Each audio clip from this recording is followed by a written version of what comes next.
یو عالم خبره کوله وی یو کس حج لما سره لاړ وی ما حج لبو وسما ما عام سړیو بس ماړو کې راړو چې تا حج لبو سبا ای حج لبو وس چې وی راتلو نو ما ته وی چې زه یو 2 رکعات مونږ کو زو ما وی ټیک چې سړی په مانځو ودرېده وی چې زه ګورم دویمه سجده کې ټیم اوږد کوي چې ورله ما وفات شوم بس دفن شو زرالم چې رالم ما بیا د کلي علاقه کې تپوس کو چې لکه د بس عمل کو دسیز اچانک د حج ته اوچت شو لاړو هلته وفات شو په سجدې په حالت کې په حرم شریف کې سا وختله ټبرې بیا خبره کوله راته چې دلته دې کلي کې یوه کونډه وه هغه کونډه اوس مړه ده هغه کونډه مړه ده خو وی چې ده به ورله دا خرچه وړله چې د کمې ورځې نه هغه کونډه شوه وی چې ستا ټوله خرچه به زه دروړم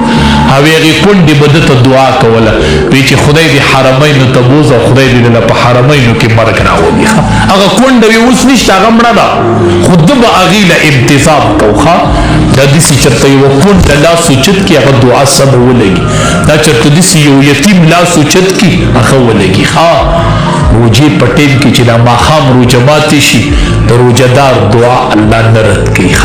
د روجه ماتې په ټیم کې او چې داسې دې غریبانانو لټې اوچتې کړي یو څو کوره دې آباد کړي یو څو کورو له دې سامان وړی یو څو کورو دې انتظام کړی او هغه په دې روجه کې تا دپاره دعاګانې کوي د اوس نه د غریب د فقیر تپوس شروع کوي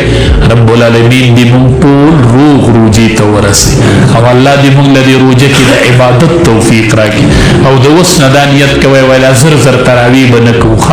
د اوس نه دا اراده وکړئ لا وخت ورته شته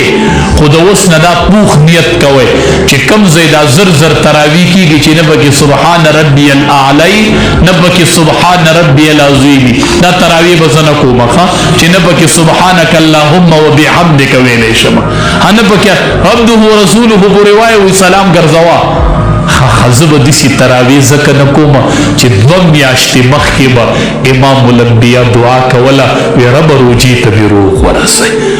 نبی علیہ السلام به 2 میاشتې مخکې دا دعا کوله او زه به دې میاشت ته ورسم نو بیا به داسې خراب ومه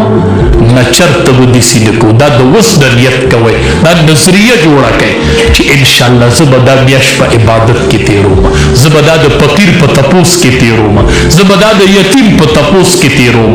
بس ځان له به عبادت کوم او د دې فقیرانو یتیمانانو به تپوس کوم او دا مې درخواست دی صاحب استطاعت خلقو ته روجونه د خلقو نه سپکوئ دې روجه کې بوج دې سپکوئ کار دې کملی پیسې وله پوره ورکوه خیر دې روجه ده خیر دې روجه ده خیر دې روجه ده ګزاره به کوو رب العالمین دې مونږ ټول روغ جوړ رمضان ته ورسوي الله دې پکې مونږ له د صحیح عبادت توفیق راکړي رب دې پکې مونږ وبخي رب مونږ پکې معاف کړه ډېره مبارکه میاشت را روانه ده رب مونږ له پکې د صحیح عبادت توفیق راکړه رب مونږ له پکې د خپل رضا توفیق راکړه زمونږ پکې د حرمینو سفر نصیب کړه مونږ پکې حرمینو ته بوځه رب تا ته هیڅ ګرانه نه ده رب مونږ حرمینو په طرف روان کړه رب مقبول حجونه او مقبول عمرې نصیب کړه